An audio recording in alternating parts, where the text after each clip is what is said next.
How's it going, everybody? My name is Infamous Isaac. I'm here with a video of Spider-Man Into the Spider-Verse, a movie that came out December 2018, basically 2019.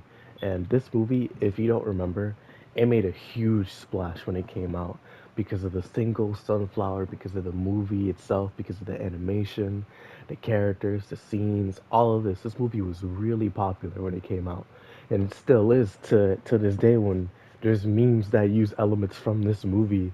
Still, it's awesome. It generally made a splash in the culture and in Spider-Man in general because everybody loves Spider-Man. At the very least, you know who Spider-Man is. He's probably the most popular superhero behind like Superman and Batman, or at the very least in close contention. And the reason why I watched this movie, because I already watched it, I already knew what happened in this movie, but I watched it like 4 years ago. And in lieu of the fact that Into or Across the Spider Verse, excuse me, is coming out June 2nd, I think. Like I know it's coming out the same day that Street Fighter 6 is coming out, which is crazy, right? People are gonna be eating good on June 2nd. In preparation for Insomniac's sequel to Spider-Man as well, I'm gonna be watching this and just going through the Spider-Man stuff that I have. And by the way, if you want to get a refresher on Insomniacs, like the first Marvel Spider-Man game that they made, go check out Reaper's channel. He's doing a playthrough of it, so be on the lookout for that. It's gonna be great, man. I'm telling you. But regardless, my opinions on this movie the first time, I really liked it. I really liked it. I would have given it like an 8 out of 10 because it was just such a unique movie. Even though we know who Miles Morales is, it really put him out onto the big stage for people who didn't know who he is, because for the most part, you either knew him from the DLC that Insomnia dropped or the comics or just overall like Spider-Man mythos, but not a lot of people know him the same way that not a lot of people know Spider-Man 2099 or Peter Parker or people like that. So it really showed people like there's more than just Peter Parker, and they all have their own unique stories and ideals and life experiences. And they really showed that with this movie. So rewatching it now, I can appreciate it more than I did before. I definitely like it more than I did the first time. I would give this movie a 9 out of 10 for sure, even close to like a 9.5 because it really like teeters on that point. Some things for me that bring it back a little bit. Sometimes the voice acting could be a little stilted. It doesn't convey some of the emotion, and sometimes that comes from the main character himself, Miles, and that kind of sucks. But for the most part, Miles delivers a pretty good voice performance, so it just brings it back a little bit. Besides that, Miles did great this movie, like his actor, the animation, the character, it was great. For this movie, it really just it's good for people who don't know Spider-Man or who do know Spider-Man. It's a treat for seeing the references, but also it's not overly coded in references to where it's just you need to know what's happening beforehand. It's a movie for anybody, for kids, adults, anybody, and it just goes so hard. Like the animation, the story, the music, I can remember the music because this music in this movie is awesome. It's just so good. I love it. Like whether it's the vocal tracks from feature artists like Post Malone, Sway Lee, Juice WRLD. I'm sorry for the guy. I don't remember what their name is, but the person that did the "What's Up Danger" track. It's crazy, bro. Overall, this movie is a treat. Wholeheartedly, I recommend this movie whether you like Spider-Man or not. You like it more if you do like Spider-Man. If you don't, then it's just an enjoyable movie. It's a good superhero movie for all ages that anybody can enjoy if they just give it a chance. I definitely recommend it. I definitely recommend it. I can only say this now because I rewatched it. And I'm firm in the belief that a lot of people like this movie and that they will like Spider-Man the Across the Spider-Verse because I'm super excited for that movie now after having watched this one. So spoilers starting, be warned, this is your final warning. I'm going to cover this movie's plot. So this movie basically it covers the origin story of Miles Morales. Like he's a kid in Brooklyn who has a Hispanic mom and a black dad, and they come together to make Miles Morales, the man who lives in the mosh pit that is Brooklyn, with all types of races converging together to make a beautiful amalgamation of just culture. And it really shows that culture in this movie where there's a bunch of people of different types of races just mingling together and they're just having a good time, you know. And Miles is in the center of that, just walking around. He's known in his neighborhood, and he's a teenager going through changes, right? He's a man who switched schools because his parents were like, "Yo, you won the lottery. You're good enough to be at this cool, important school," and so they switched him there. But he doesn't want to be there. He just wants to be a normal kid going to his normal middle school that he was at. But they don't want that because they want him to be better. They want him to realize his potential because his dad mentions it a lot in the movie that Miles has unlimited potential and he just wants Miles to realize that he can do anything and that he'll always support Miles no matter what he chooses, as within reason, of course, within reason. Because he knows that Miles can be great and he just wants that for Miles. And while Miles doesn't see that in the beginning, he learns that later on.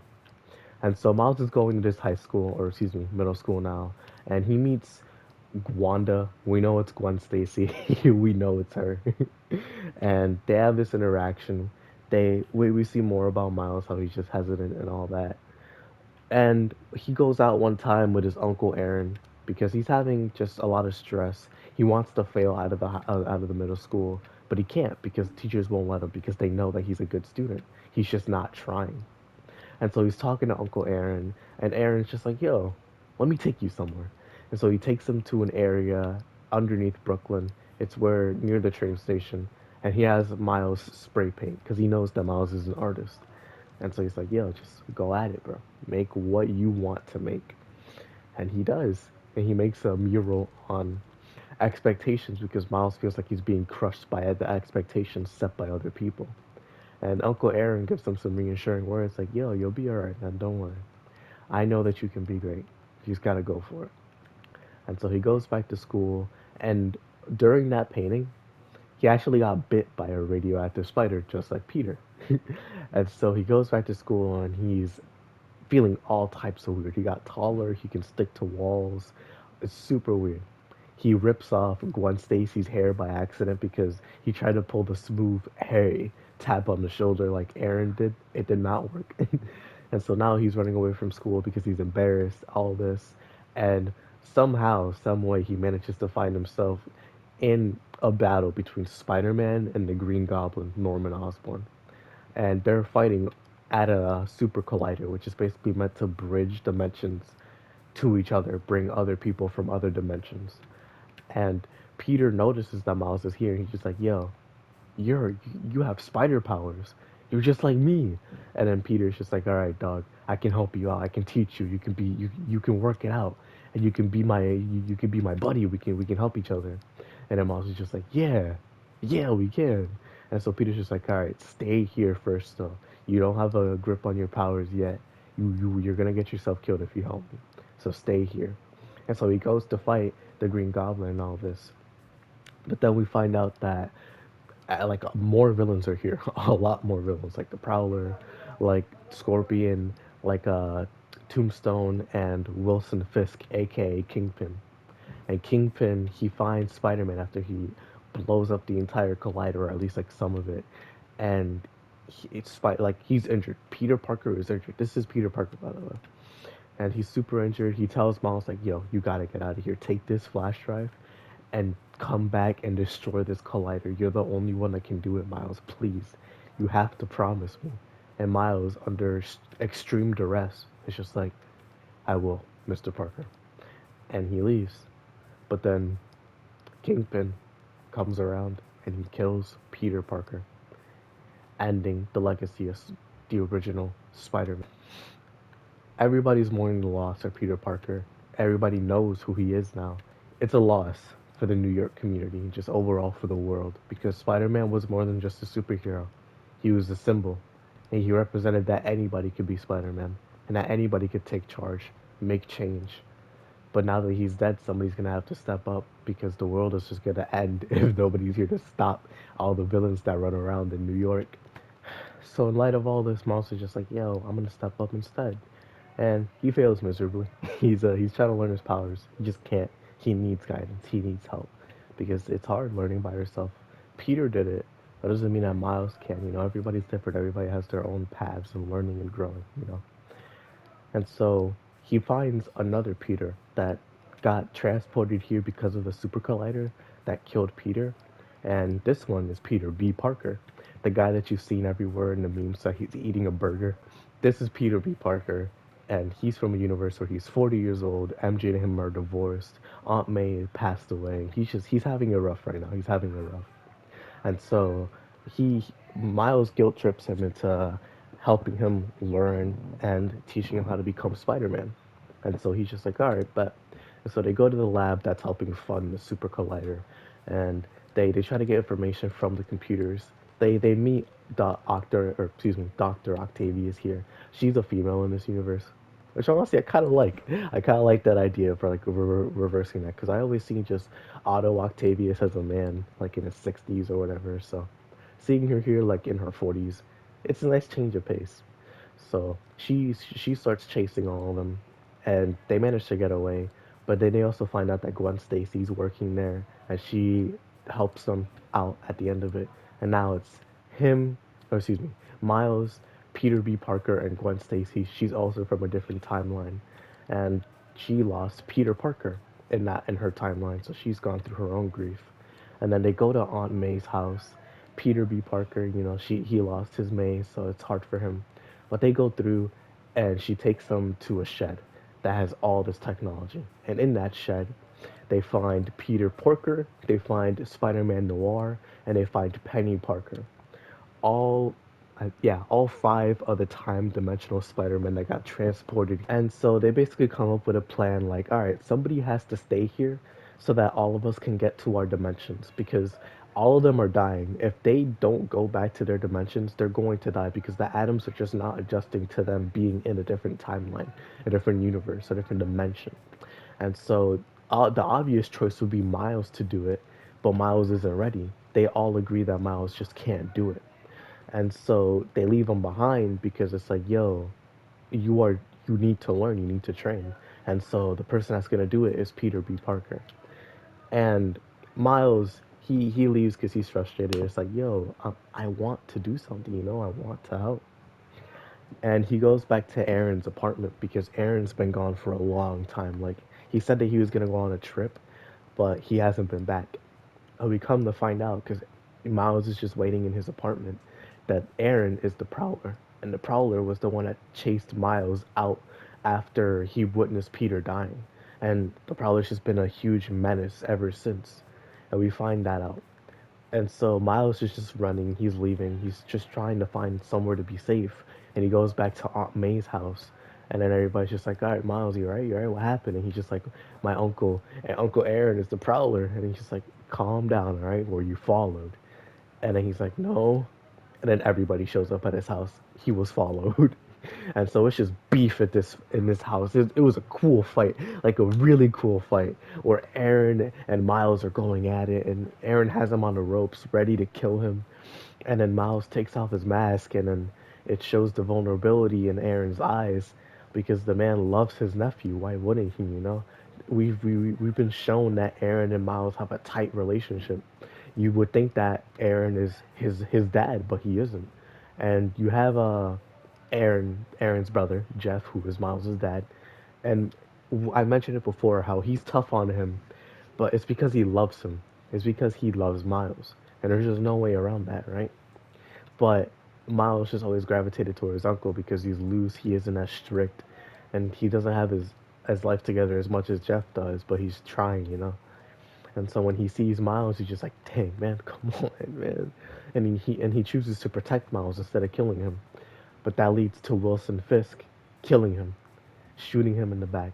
And so Miles runs away to protect Aaron, and Aaron dies in his arms, and he's just like, "Miles, you're gonna do great. Please, just keep going. You got this." And so he dies, and then Miles' dad shows up, and Miles runs away, and then he finds his brother dead on the floor. And that's the end of Aaron, Uncle Aaron. And so now Miles is just trying to get his act together. He's back at his dorm room, and everybody shows up at his room. They're mourning for him. They're trying to help him process all everything. But then they also came here to say goodbye because again, Peter B. Parker is going to be the one staying behind, and it's him and Miles talking. Him telling him like, "Yo, you're not ready for this, Miles. It's all right. I'm ready to do this. Like I don't have anything left, If anybody's gonna do it, it should be me. I don't want to put that pressure on you." And Miles is just like, "Please, just let me do it." And he's like, he sweeps him and he glues him to the chair. He's like, "Miles, you're not ready." And so he leaves, leaving Miles stuck on the chair. And Miles's dad is knocking on the door because this is his dorm room. And he's like, "Miles, please, I just want to talk to you, right? Just listen." And he's telling him everything that I told you guys in the beginning, how he just wants Miles to be great, you know? And even though he puts pressure on him, he still loves his son. And no matter what happens, he'll always believe in him. And me talking about it, it really just got me tearing up. Oh my gosh, I'm remembering the scene. But he's just basically saying, like, "Yeah, man, I love you. Come talk to me. You know, I don't want to drift apart from you. We're a family, you know?" And Miles, since he has his mouth shut, like it's glued shut because of the webbing, he can't say anything, and it's just a really heart wrenching scene. And so Miles has to do something. So he breaks out of the webbing, and he goes to Aunt May's house, and she finds him, and she's just like, "Yo, I knew you'd come back." And so she gives him a suit. He spray paints it black, giving him the black and red iconic Miles Morales suit. And he goes out and he tries to practice his powers one last time. And this is where we get the well, not infamous, but iconic scene, the "What's Up Danger" scene, where he jumps off of a building, which is gonna be the thumbnail, by the way, because of the cinematography, the shots, the oh my gosh, man, this scene, this movie is just so good. And so he gets his powers. He gets a hang of them. He has the electricity, he has the invisibility, and he has the normal Spider-Man powers on top of that. So he's really cracked. He's really cracked. And he goes to the super collider where everybody else is at. They see him and he helps out. He helps everybody out because Peter B. Parker is getting attacked by Octavius again, and he just shows up. He's like, "Dog, I made it. Dude. I made it." And then Peter B. Parker's like, "Glad to have you back, Sean. Glad to have you back." And now they're doing it, bro. They're literally fighting everybody. Tombstone, Scorpion, uh, and that's it. And so Gwen Stacy and Miles have their like little tension going on. We're like, "Oh, we're friends, but are we more than that?" type thing. And they're just having a good time. But Miles sends everybody back to their timeline. Peter B. Parker is just like, "Bro, please, Miles, let me do this." Because what's his dude's name? Kingpin shows up and he's just like, "Bro, I'm going to kill every Spider-Man here. I'll chase you to the ends of the earth if I have to. I want my family back." And Miles is just like, "Dog, let me handle this." And he sends Peter into the portal, and he's just like, "What if I fail though?" And Miles is just like, "Listen, you'll never know until you take that leap of faith. You'll never know if MJ will take you back until you do it, you know? So please just do it." And then he's like, "Yeah, the leap of faith." And then he goes. Now it's just Miles versus Wilson Fisk. Crazy fight, by the way. That man Wilson Fisk, I don't understand how he's so tall and so strong. I don't get it. Why is he so beefy, bro? Like, it's insane. But Miles manages to pull out a dub from the the jaws of defeat. There you go. Because his dad was watching, and his dad was just like, "Spider-Man, get up, please. Spider-Man, get up." And Miles, you know, knowing that this is his dad, he's just like, "All right, I'm gonna get up." And then he gets up, but he just clowns Wilson Fisk, and then he beats him, destroying the super collider in the process. And he finds his dad after everything's said and done, and he hugs him, not as Miles, but as Spider-Man. And he's just like, "It's a pleasure to will be working with you, sir. We're gonna do great things together." And then he leaves, and then you see Kingpin hung up on between buildings with webbing. And so now Miles is just chilling. He's going around doing Spider-Man things. He met his friend now. His roommate and him are talking. They're chilling, and he's doing good. And this sets up for the sequel across the Spider-Verse. You know, that's the end of the movie. And man, let me tell you, like, I didn't talk about it before, but the scene where Aaron dies, the scene where uh, Miles' dad is talking to him through the door, and the scene where Miles he's getting beat up by Kingpin, and his dad is like, "Get up," and then at the end of it, where his dad and him hug, you can probably hear it, but I'm crying right now because those scenes were so good. Like genuinely, Spider-Man. is always the one that gets me every single time. No other superhero can get me to cry like this. And it's because he encapsulates the indomitable human spirit, as weird as it sounds. Like, the man always gets back up, and he always has to, because who else will, you know? It's like what the original Peter Parker said in the beginning of the movie. I'm what's stopping this city and Oblivion from meeting. And Miles now has that position. And so if he falls, so does New York. The fact that people are always cheering him on really hits a soft spot in my heart, because I always love people in media overcoming those challenges. It always hits that spot in my heart, because it shows, man, it's real. It's a genuine thing. It's like in the original Sam Raimi Spider-Man trilogy, in the second movie, when Spider-Man stops the train, and then they're carrying him, and they're like, "Be careful now, he's a hero." That scene will always make me cry. And so the fact that this movie still encapsulates that energy, it really tugs at my heartstrings. So that's why I get so emotional. Spider-Man is my favorite superhero. Not just because he's cool, because if he was just cool, then he would be like Iron Man, who's my second favorite superhero. But Iron Man's cool. Spider-Man is more than just cool. Spider-Man encapsulates a lot more things than just he's strong, he has superpowers. It always boils down to anybody can be Spider-Man, whether you're a man or woman or child or a pig or from the 30s fighting Nazis or a Japanese schoolgirl who fights with a robot instead, or you're Miguel O'Hara from 2099, or you're a clone like Ben Riley, or you're a symbiote Eddie Brock, or people like that, or Gwen Stacy. Literally anybody can be Spider-Man, and I love that. Just reminding me, like, I can't wait to see the sequel, and I can't wait to see the second Spider-Man game when it comes out, because people love Spider-Man. I always say it. People love Spider-Man for more than what he just is. That man is a symbol. He's an icon. Regardless, this movie was great. The animation was so unique and refreshing. It was so different from the departure of like Pixar or Disney, where you have like that 3D style where it like you recognize it. Pixar and Disney have their own style, like Moana or Rapunzel or Frozen. Like, they have their own style. So to see this like digital and neon city type of style from this studio, it was really nice. It was beautiful. Sometimes it could get like kind of epileptic, so I wish it was more. They toned down a little bit on that, but it gave it personality. It gave it its own form, and it makes it unique. You have the music, which is also unique. It reminds me of like the Black Panther soundtrack, where they got artists to make the songs. That also just gave it life, you know. The characters, we know these characters like Uncle Aaron, Miles' mom and dad, Miles himself. We know Gwen Stacy. We know all these people, right?